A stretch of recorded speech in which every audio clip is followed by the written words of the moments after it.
родители, и аз на свой ред ви благодаря за това, че имахме възможност да срещнем вашите деца. Може да седнете, прекрасни хора с черни шапки, които днес ще получите своята диплома. Наистина на огромни технологични напредъци и това, което постоянно технологията вече не е около нас, тя е и в нас. Единственият начин тя да ни помага е да сме критични.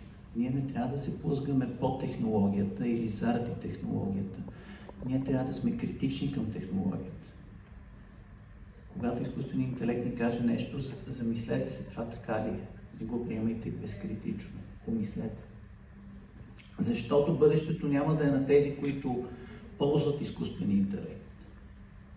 То ще е на тези, които знаят как и критично да го ползват.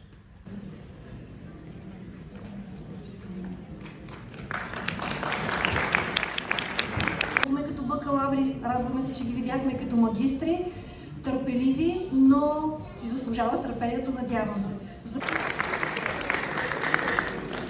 Николай Врачев от същата магистърска програма.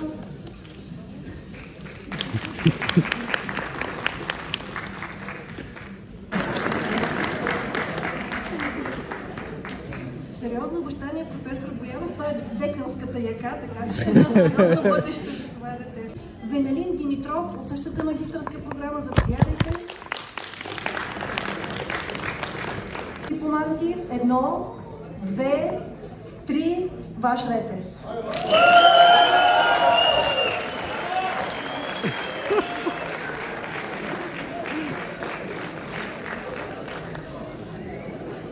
Шапки има навсякъде. Много благодаря, че бяхте с нас.